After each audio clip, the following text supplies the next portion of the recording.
channel. So it is the end of the school year, at least here in France. I know that in the US you guys might have already been done for a little while, and in other parts of the world I'm not sure. But here it is the end. And so I wanted to take a little bit of time to reflect on specifically how my planning system worked this year. So things that did work, things that didn't work. If you guys are interested, I might do a vlog at some point about my student teaching year in general, but today I wanted to focus on basically a recap and reflection on how the actual planning process went.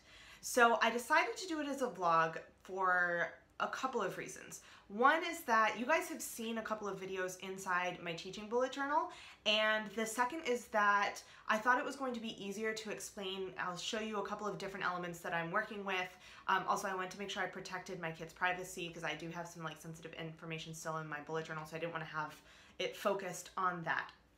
So I hope you guys enjoy this, and I hope that this answers any questions that you might have had wondering how the year went, basically. So back in September, I guess, whenever I did the first sort of installment in this teaching bullet journal setup, I had a couple of elements that I was working with. So I had my A4 teacher bullet journal.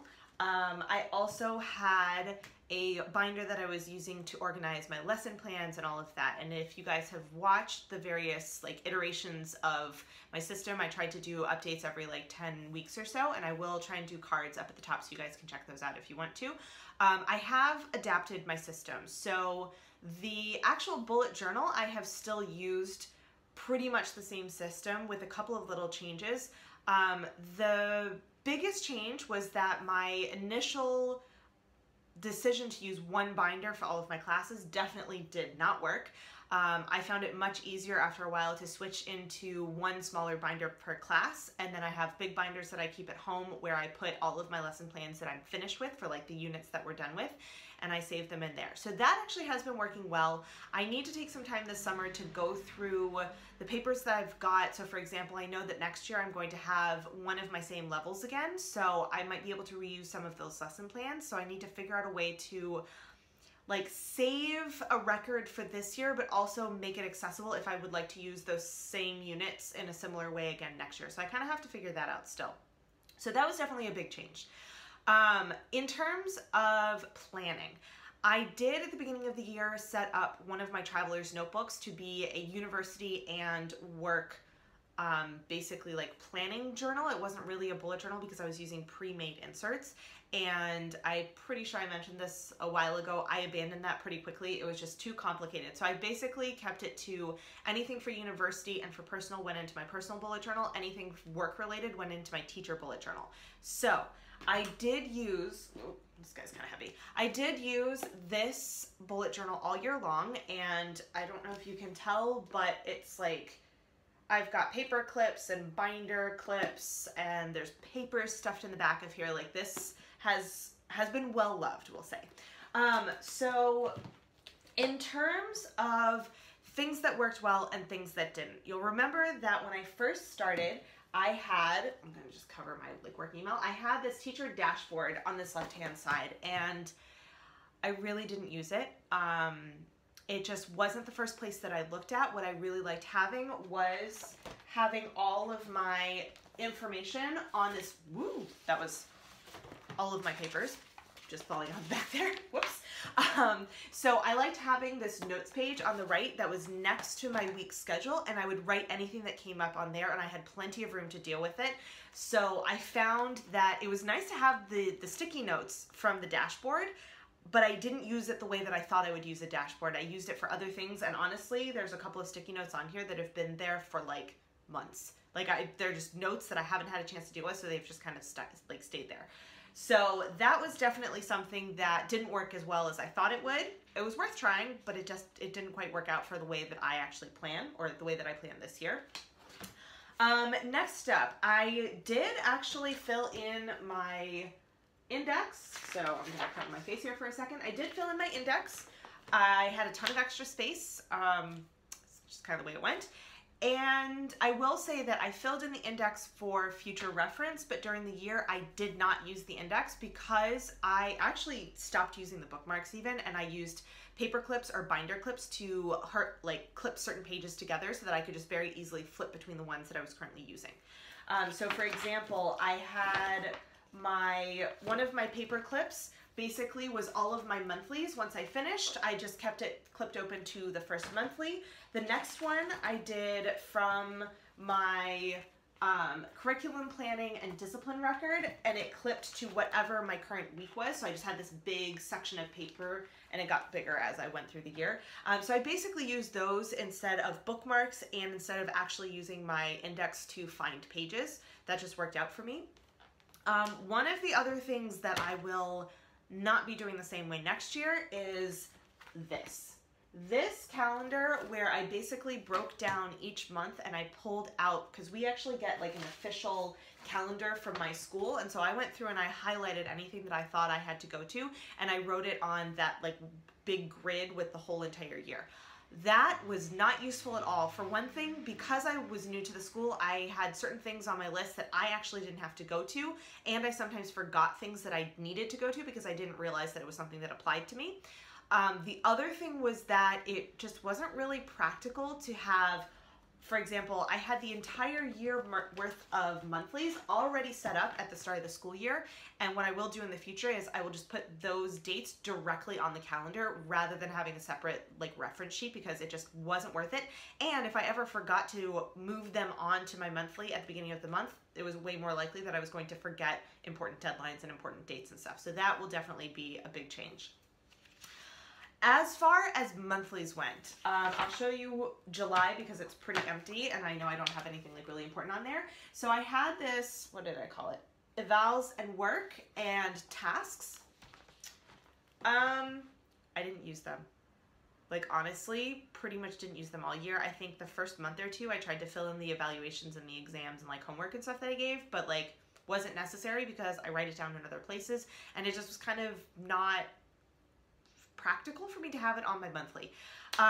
So that is something that I will be changing. I actually, on the monthly, I need space to write things on the calendar, but I really didn't need to have like a task section because of the way, like I have tasks on a weekly level for work. I don't really have tasks on a monthly level. Just, I didn't realize, it's something that I didn't know how that was going to pan out, so I wanted to make sure I had space for it, and now that I know, I won't dedicate as much space, and if I ever need to do it, like I'm sure I'll have a little section at the bottom of the monthly that I could write tasks in if it were necessary, but it really wasn't this year. The one thing that I did do, and that you can see in June, is as I got closer to the end of the school year, I actually wrote how many hours I had left in each class, and so that section I did use for the last, I think it was the last like 3 months of school.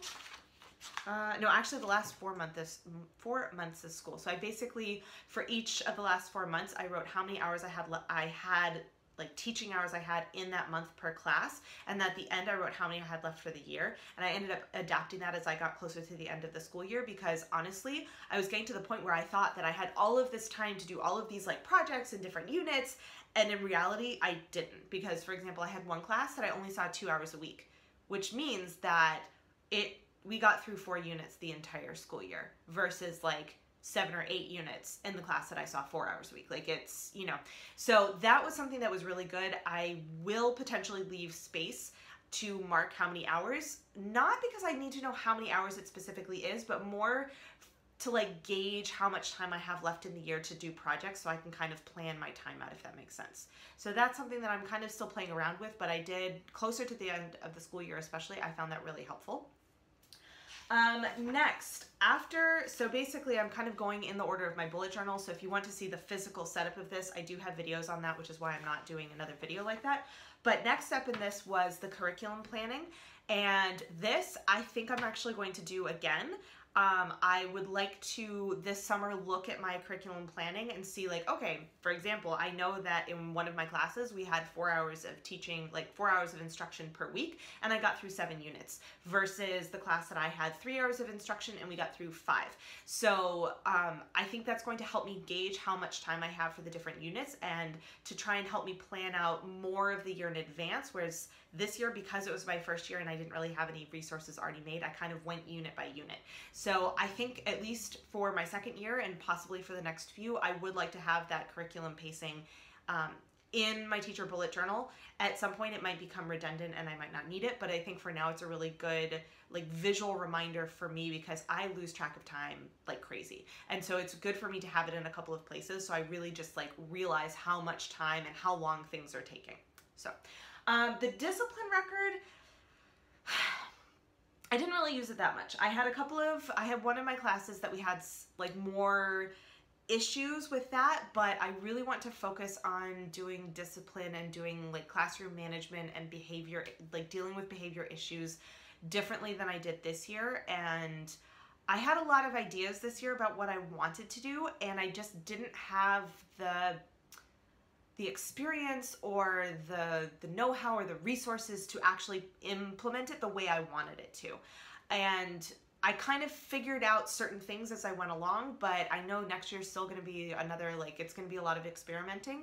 But I don't necessarily think that having a discipline record, I like in terms of if I need to say like at a parent-teacher conference, like these were the amount of times that this kid was acting up in class and, you know, wouldn't stop when I told him to, like it's a good record for that. But at the same time, I'd like to approach behavior issues in a different way. And so I'm not sure that it's necessarily going to be something, I don't know if that makes sense, but yeah, I don't know. The discipline record thing, like I'm kind of iffy on that one, and that's one of the things that I want to spend some time to figure out this summer and try and set up a different system from the beginning of the school year and see if that works a little bit better. I don't know. We'll see. After that, it was all of my weeklies. So I have mentioned this before. I only worked 3 days a week because I was a student teacher and because of the way that it works here in France. And so it was much easier for me to just set up my own weeklies where I could just do those 3 days. Now, next year I will be working full time, so I'm going to need to be able to see 5 days a week. I'm not sure how I want to do it yet, because one of the things that I really did like about this year was the fact that I did the entire, like the full day's schedule. So for example, you'll see I only had 9 hours, but every single week I have the entire like day's breakdown of classes, and then per day I just fill in the days that I actually have class. Now, doing that times 5 days a week is a lot more drawing, and I'm not sure yet if I want to do that. However, I really like having that full day view, because if my times switch around, I'm a very visual person in terms of like my schedule. I really like to see it laid out, because I'll be like, oh yeah, I have like 3 hours and it's really only 2. Like, it's just, I need to be able to see those chunks of time. And so I'm still on the fence about whether or not I want to just do like by day and say like, okay, I have like the maximum number of hours I have in any day, like any day of the week is 5. So I'm going to do, you know, Monday through Friday on the top, and then I'm going to do 5 rows under. So basically a 6x5 grid, and just fill in and like do it in the order, and write in the time maybe, but not actually do the full school day. Or if I want to do, what is this? 2, 4, 6, 8, 10, 11, no, 12. So basically do a 12 by 6, it would essentially be, which is a lot more writing. I'm not sure, but I will say that this particular like look really worked for me, and that's one of the reasons why I didn't want to buy a pre-made agenda this year, even though it is more work for me in the summer in terms of setup, is because the pre-made agendas are basically like that, where they say like, okay, you have 5 days a week and we're giving you like 6 periods per day, whatever that actually breaks down. It might be 6 or 7, but it's not enough rows for me to actually fill in the entire school day. And so yeah, if you guys have any ideas on that, let me know. I don't know. that's again, you guys can tell, like, things worked this year, but then for next year, I'm really questioning as to how sustainable it is. One of the things that worked really well for me this year was that I only worked 3 days a week and I only had 9 hours. So taking a little bit of extra time to customize my agenda so that it was exactly what I needed it to was not a big deal. However, next year, I have 20 and a half hours of teaching, which here 18 hours is considered full-time, and I have 7 different classes as opposed to 9 hours and 3 classes. So I'm doubling the amount of work that I'm going to have. Is it going to be practical for me to hand do my own agenda every single school year? I'm not sure. At least maybe not the way that I did it this year. So that's something that this next year I'm definitely going to really consider if me doing it myself is actually going to be beneficial enough for me to keep doing it that way, or if something that I could find pre-made from the store that saves me hours and hours of work is going to be just as effective. So that's something that I'm definitely going to be weighing in the second year of teaching. So that was basically my weeklies, and the next thing that I had in here, and it's actually, you can see this entire section is clipped together. So these were actually extra pages we have 36 weeks in the year, but we only have instruction with students up through week like 34. So the last 2 weeks I actually haven't drawn out because I don't have students, so I don't really need to do anything with it. If I have meetings, I'll just write in that particular meeting in my personal bullet journal. So I have 2 extra pages. But that next section that is all paper clipped together was actually my gradebook. So I had these grids that I put in for each class, and I had attendance, homework, and grades. And then I had enough so that I had like 2 full spreads per level. The setup actually worked. What was not sustainable was the fact that I ran out of space really quickly. So this is actually a section where I made the decision, I think, about what weekend? I think I made the decision about like 10 or 12 weeks into the school year that it wasn't going to be sustainable for me long term, because one of the things is I do mark attendance every day. We do have like an online way of doing it, but I like to see how many, like, you know, if kids are absent, it's easier for me to have it on paper rather than trying to go into the system and like figure out, oh yeah, you were absent for like a week and a half. So I do attendance, which means that it takes up a lot more space than if I'm just doing grades, because we have far fewer grades than class days anyway. So that was one where I had started out doing it in this bullet journal, and fairly quickly, not like very quickly, but fairly quickly, I realized that it wasn't going to be sustainable, that I was going to run out of room actually in this journal. So I ended up buying this little A5 size gradebook.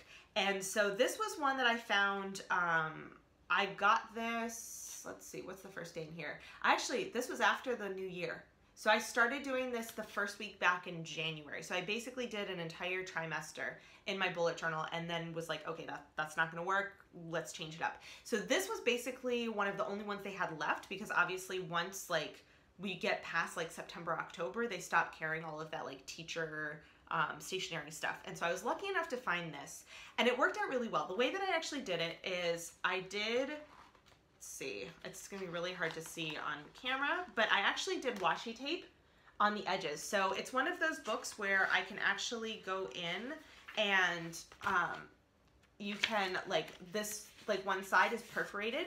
So I basically went in, and for each class I did a washi tape for the class in my color code, the class, the names, and then all of the other stuff. And then I basically tore off a couple of pages so that I didn't have to rewrite the names every single time. And so I have 3 sections in here, one for each of my classes, and I have attendance, homework, and grades the same way that I did in my bullet journal. And this worked out really well.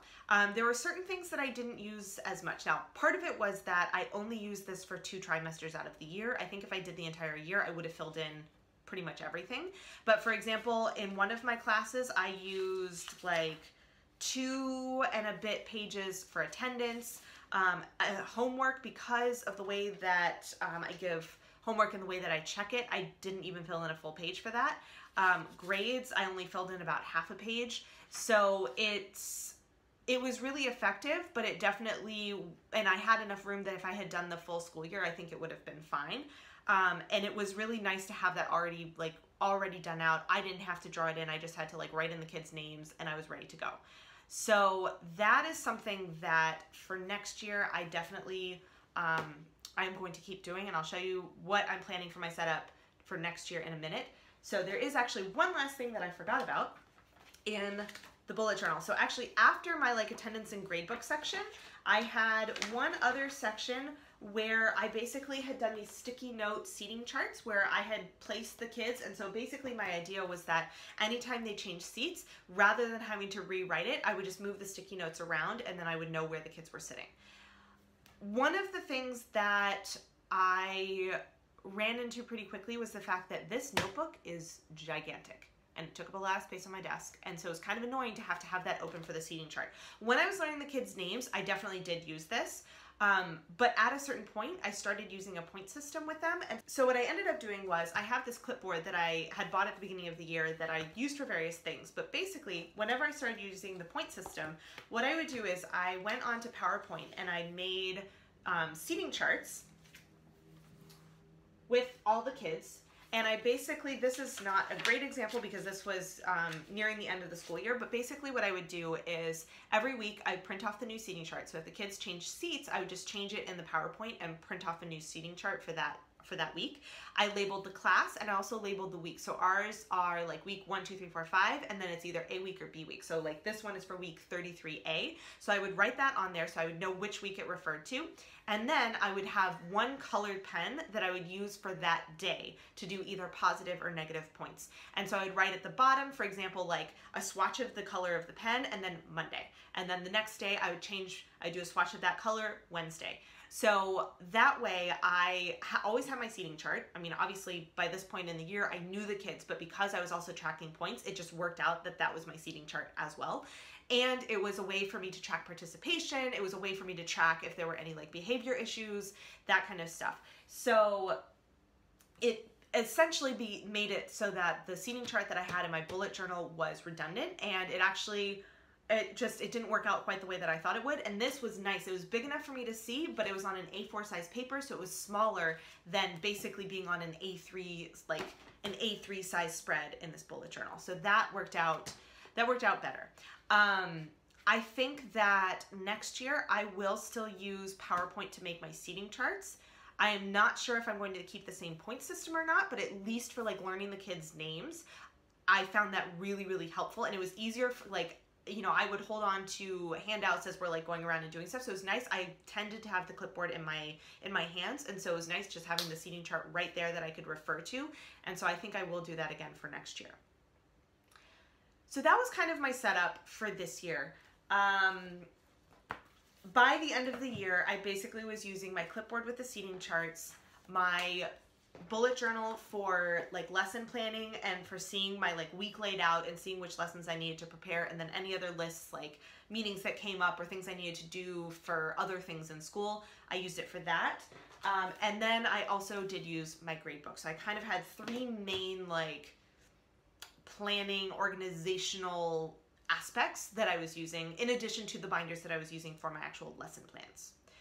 For next year, like I mentioned, I really need to consider whether or not the system that I put in place this year, if like keeping it relatively in its same state, if that is going to be sustainable for me in the long term. So what I've decided is I want to do a hand-done bullet journal again next year. I'd like to give it a shot.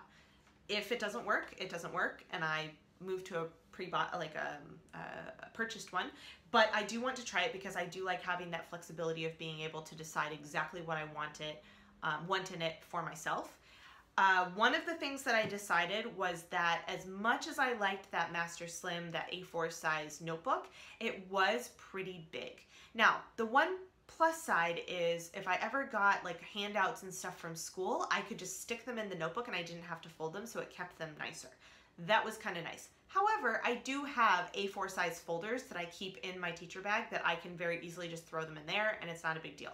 So a while ago, you guys might remember, I did a review for this Mint Princess notebook. And I actually, when Mint Princess reached out to me, I thought that I wanted to use it for my teacher bullet journal for the next school year. So I actually had asked her to put on Miss Scott on the front so that it would be for school. So I am going to try and use this. It is, to give you a size comparison, so they're both kind of heavy. So it is shorter and a little tiny bit narrower. I mean, without the coil, it is definitely narrower. It is shorter, so it is a smaller size notebook. It is, however, wider by like a fair amount. And actually that was intentional because the A4 Master Slim was perfect for what I had, but I like did not have very many extra pages. Now granted, if I'm taking out the seating chart and my my grade book from in there, I did have a little bit more leeway, but it was pretty close. I didn't have a lot of extra pages for wiggle room. So I wanted to have a notebook that had more pages. I also wanted to have one that was a little bit smaller because I wanted to see if that size would work, just to see, like, this is a little bit more portable for me. We'll see how it works. So I basically I asked, when I got the notebook, I got 3 different sections of paper. So I have craft, cream, and mint in here. And I kind of had envisioned that I would use that as sort of natural section dividers so that I wouldn't necessarily need to have like, I don't have like a bookmark in here, but I could use paper clips, but still be able to really quickly see between the sections.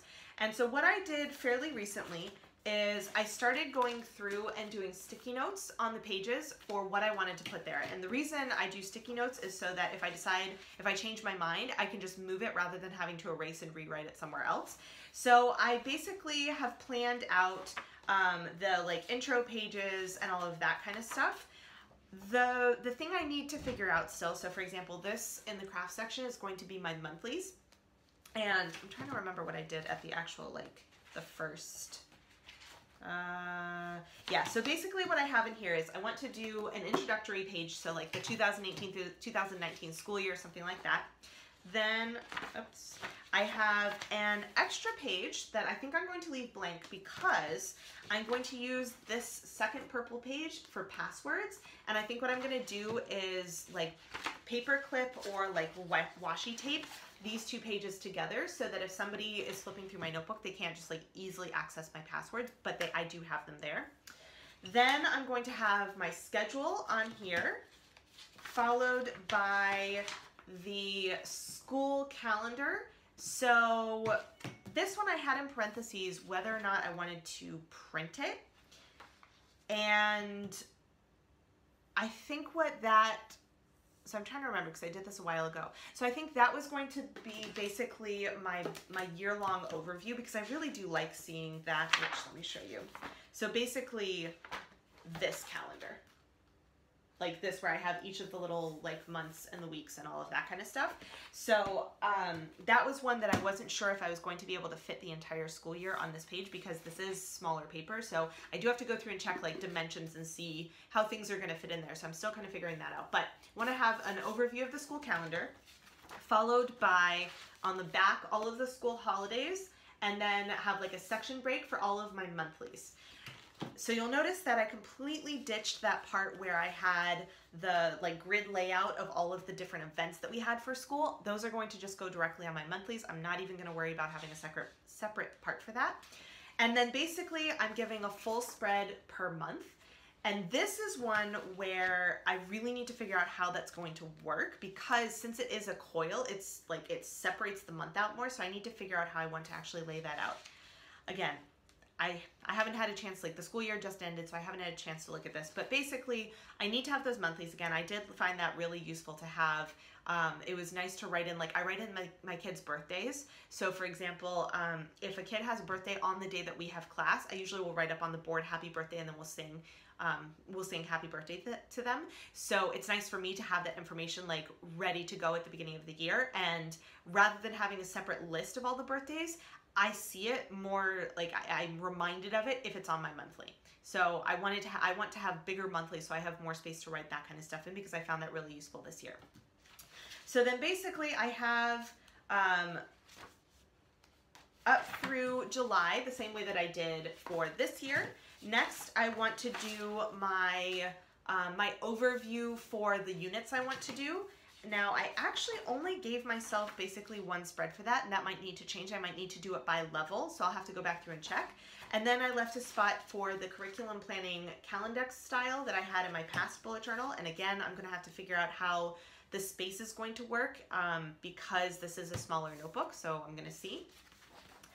And then, oh, I was smart enough, I figured this out before. So what I have is, I want to have I think this is gonna be a divider page where I just talk about like the curriculum or something like that. Then I go into, I have my curriculum planning, and then I have a section, the next couple of pages are going to be the unit breakdown by class. And so this is going to be a little bit more. So for example, I might note in like, is this something where the final project is going to be like a written assignment, or is this going to be some kind of an oral assignment? Is this going to be something that they have to do in partners? Like not like super detailed because I have that elsewhere, but just kind of an overview so that I can see like, oh man, I've done 3 written projects in a row, I need to change that up, or something like that. So I have that in this section, and I'm trying to see, I think that was all I did. Yes, so that was all I did in this like craft paper section, which you'll see that I still have like a fair amount left. So I might have some extra blank pages in here, we'll see, but I did want to kind of keep things in this section because I felt like that was going to make it easier for me to find things. So the second section is going to be for my weeklies. And this is, again, I'm gonna have to figure out how I'm going to fit in the entire week. I do still wanna have a note section, but because it's 5 days, I might need to do something like split it into 6 and basically do like Monday, Tuesday, Wednesday, Thursday, Friday notes, something like that. I'm not sure. So I will have to figure that out at some point.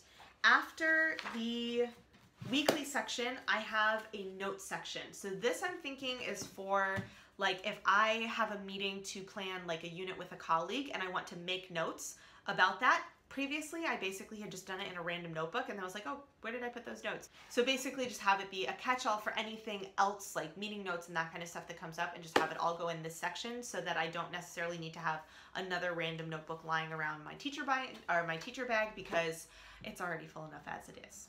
So that is for the teacher bullet journal for next year. And again, I will come back and show you guys what I actually do set up, because you guys can tell like I haven't figured out in terms of like changing to this new size how I'm gonna fit everything in there, so I will keep you guys posted. But that's kind of what I have in mind for the moment.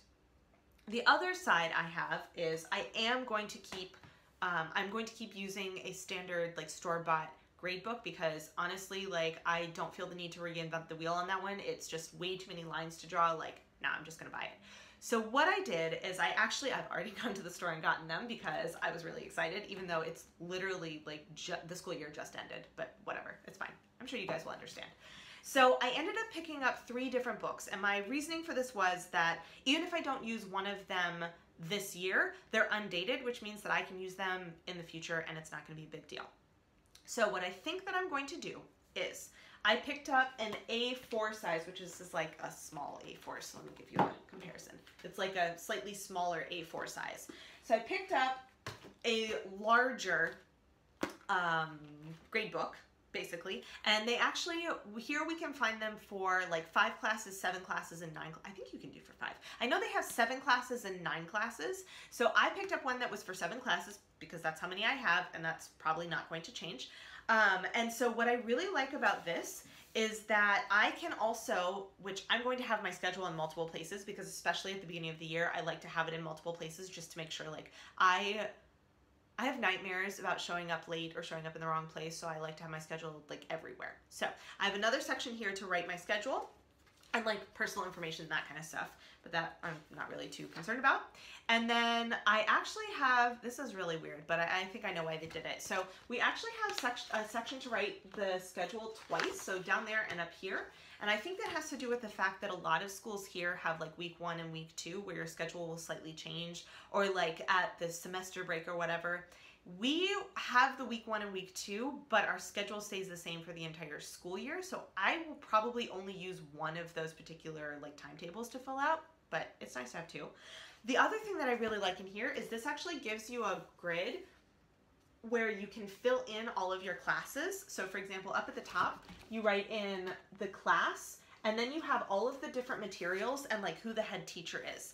And so that's something that's good because, for example, when I have certain of my classes, I have a group of kids from multiple like other classes. So I'm dealing with like 3 head teachers for one group of kids. And so it's really nice for me to have that information on hand, because whenever our like meetings come up, I'm always like, oh no, which one is this, like, which is the head teacher for this group of kids, and like that kind of stuff. So I like that they give you a spot in there to actually fill that out.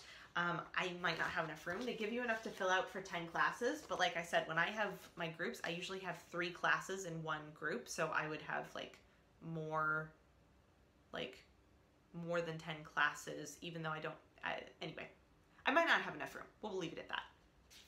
And then it basically gives you a bunch of pages where they've actually already cut the sides for you, which is really nice. And so you have enough to do your names, and then you've got like your spot over here, and then they've labeled it as observations.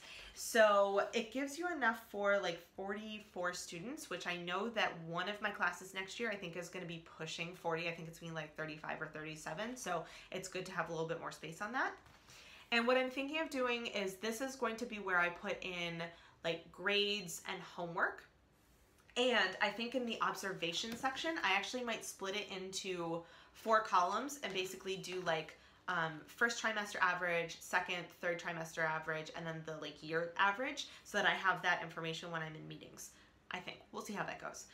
So each like class, you basically have, I think it's 3, yeah, you have 3 spreads, which given how much I used this year, I think what I might end up doing is combine, like maybe leave a certain amount for homework, but maybe even do like trimester 1 grades all on the first page. And then even if I have space, flip to the second page and do second trimester, just so that when I'm in the grade book, I know which ones went with which trimester, because that I actually ran into issues because our like grades lock after a certain point. And so I would look at my grade book and think like, oh yeah, we did that for like this time, and realize like, oh, I can't actually access that anymore because that was for the previous trimester. So I might split it up that way and like mix in like homework and grades all together, or I'm not sure exactly, but I have 3 full like spreads for that. So I think that'll give me plenty of space for grades in here. So this is basically just going to be like grades and work kind of stuff. And then I picked up 2 of the little ones. So it's literally like the same exact one that I got last year. I just got black ones this time, but they actually have 2 different sizes. So it's, if I remember, it's like 20. So this one has 20 sheets and this one has 32 sheets.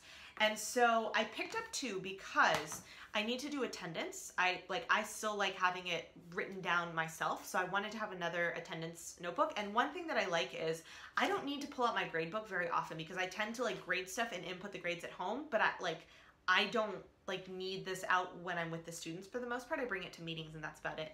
However, the attendance I actually do in class. And so I really like having this size because it's so much easier to deal with when I'm trying to do attendance, like as the kids are coming in or whatever. So I picked up both. I got the larger and the smaller one. And either what I'm going to do is, I need to count out and see like how many weeks I'm going to have and like how many hours I'm going to have for each class. So either what I'm going to do is split it as like middle school and high school, because I basically have 4 classes in middle school and 3 classes in high school. So I could do, for example, the larger one is going to be for middle school because I have 1 more class, and the smaller one's going to be for high school. Or if I can fit it all into one of them, then I'll just save the second one for the next year. I'm sure I'll use it. So that's kind of what I'm thinking in terms of the grade book. Again, I need to kind of figure out how I want to do it. I did like having like what I did this last year, where I basically had color-coded like washi tape on the edge, so that I could flip to it pretty easily. I think I will do that again. So one of the other things that I need to do is, since I have 7 classes, I need to figure out a color code for next year, which means I have to figure out 7 colors. So as I'm thinking about it, I'm thinking I'm probably going to do something in like a rainbow order, just so that I have enough like distinct colors that I don't confuse myself. Because, you know, I had 3 classes last year, so it was really easy to pick just like, you know, blue, green, and purple, like done.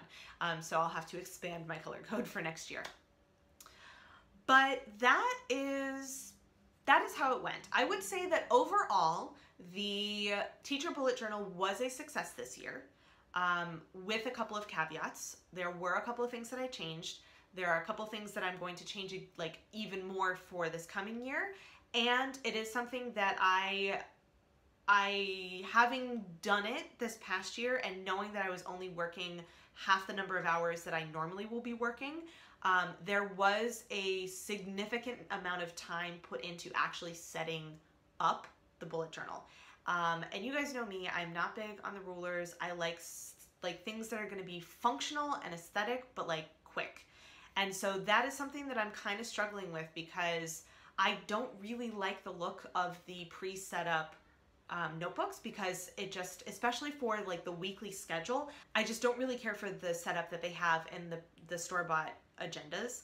However, I'm not sure that me doing it my way is going to bring me like that much more of a benefit and like clarity.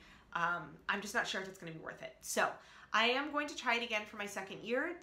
You know, it's my first year being a full-time teacher, so we'll see. If it's one of those things that I realize by the end of first trimester that it's become like just too much work for me to set up, then I'll know that, all right, next year, like even if I have to adapt it, I'm going to buy an agenda and just like be done with it, because I'd rather spend more time planning my classes than setting up my bullet journal. So we'll see how it goes.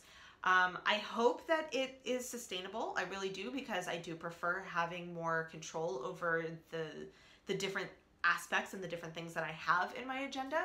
But if not, it wouldn't be the end of the world. So yeah, that has been my thoughts and reflections on this particular school year and specifically how my teacher bullet journal setup went. So if you have any other comments or questions, leave them down below, and I will see you guys at some point with another video showing you what I'm actually going to do for this upcoming school year. So stay tuned. And if you like this, please consider giving it a thumbs up and or subscribing to my channel, and I will see you guys in the next video. Bye.